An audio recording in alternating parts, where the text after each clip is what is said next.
These people are and you should be calling them out. Somebody like you, it's demeaning and insulting, quite frankly, because it's reducing what I do, which is really subtle. Let's segregate society. It's because that nature made it. In this fiery on-air debate, Ann Coulter, the outspoken conservative commentator, faces off with Hassan Piker, a well-known progressive voice. With just one pointed question, Coulter throws Hassan off balance, sharply challenging his stance and catching him visibly off guard. The discussion quickly escalates, touching on some of the most pressing political issues of our time. Coulter's direct style and unfiltered commentary dominate the conversation, creating a moment that has since gone viral. Whether you agree with her or not, her strategic questioning leaves a lasting impression. This encounter captures the growing divide between conservative values and progressive perspectives, sparking heated discussions across the political spectrum. You happy? Nothing. What are you talking about? You the grumpiest. You know what I feel like right now? Why do I feel like right now? Grumpy? I feel like now I'm going to turn 65. I feel like we're on your porch in the rocking chair. Get off my lawn, you. I'm not the grumpy one. No, let me ask. Can I ask? I know it's your podcast, but I've been carrying questions within me for you. Yes, please. Okay. Carrying them. Okay. Wow. So you don't, as I heard you say, maybe you dot it here and there, but you've abandoned college campuses in your stand-up. Every comedian has. Okay. So literally everyone. Let me ask you. If you came up today, would you just read the landscape and develop a whole other comedic repertoire that does not end up having people picket outside your thing? Are you just transposed and you're not adjusting to the shifting terrain? So why is it their fault and not your fault? Well, you're being so broad about the whole thing. Yeah, I am. Well, but that doesn't work because that doesn't ever explain anything. If you want to talk about specific issues, it's funny, this subject comes up a lot of times with like people who are, my friends who are around my age, 40. And they have like kids who are like super woke and drive them. I got woke kids. I will never be as woke as my kids would want me to be, ever. Yeah, but you're a little too. Still.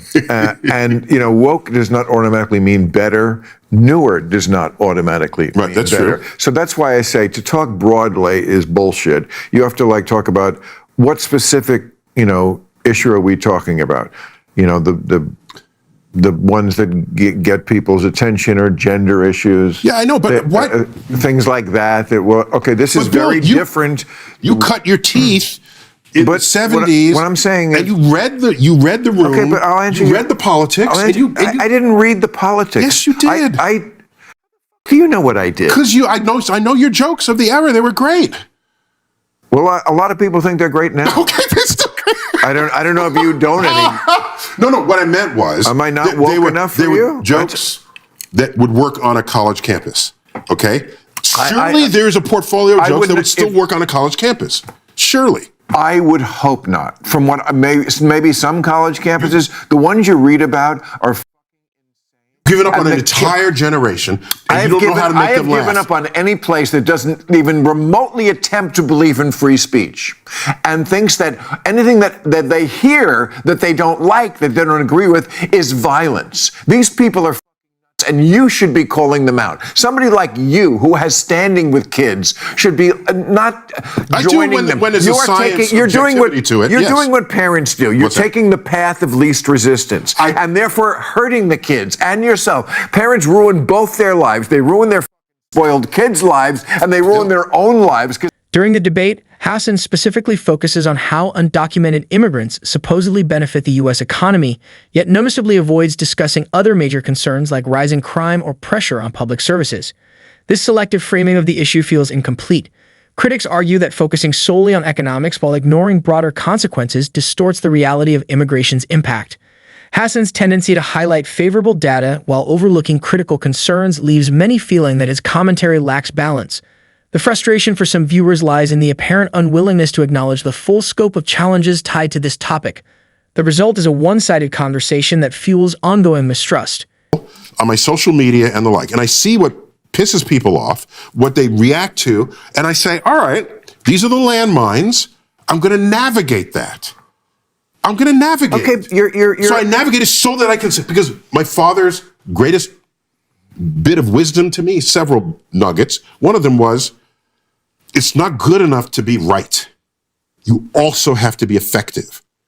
And if you reject the college campus, then you have no influence on them. They're not going to say, oh, we're not going to get a bill, maybe we should change. Then you have no influence on them. Sweetheart, I can wait till they grow up a little. Okay, I can wait. You don't know what you're talking about. You don't know what you're talking about with comedians. You don't put age rank on me? Comedian. No, you don't know what I'm talking about. You know you know outer space. Well, what I will tell you. I know doing comedy shows. I'm a huge consumer of your trade. Thank you. Yes. Well, I mean, thank you on behalf of all the comedians in my I'm a huge consumer. I'm just letting you know that. You mean of all comedians? Yes, of all comedians. Yes. Well, on behalf of all of us, and I have a fast Jay Leno joke. Not joke, a general observation when you have a... One of the most overlooked issues in the immigration debate is housing. Illegal immigration, critics say, is putting increased strain not just on healthcare, but also on housing availability, job access, and social services. Veterans and struggling citizens are often deprioritized in favor of expanded programs that benefit non-citizens. This creates tension over who receives public resources and why. People like Hassan are seen as dismissing these problems entirely, often ignoring housing shortages or underplaying wage suppression caused by unregulated labor. This perceived denial of real issues has left many Americans feeling unheard and frustrated as inflation, rent prices, and job competition continue to rise. It's not exactly, I agree. Okay. I agree. But this is what I always say about these kind of issues. Like, there's two ways that you can be benighted about something. One, you can be too far from it. Yeah. Like, I would be too far from certain issues, racial issues, of course. How could I ever know? Right. You can also be lost sort of thinking-wise, as I am, because I'm too far from it, if you're too... When political violence targets conservative figures, the reaction often differs drastically compared to when left-leaning individuals face threats. Critics argue that figures like Hassan and Destiny are quick to dismiss or even joke about serious incidents involving political opponents. The concern isn't just about partisanship, it's about fairness. When violence occurs, there's an expectation that leaders and influencers will condemn it regardless of who's affected.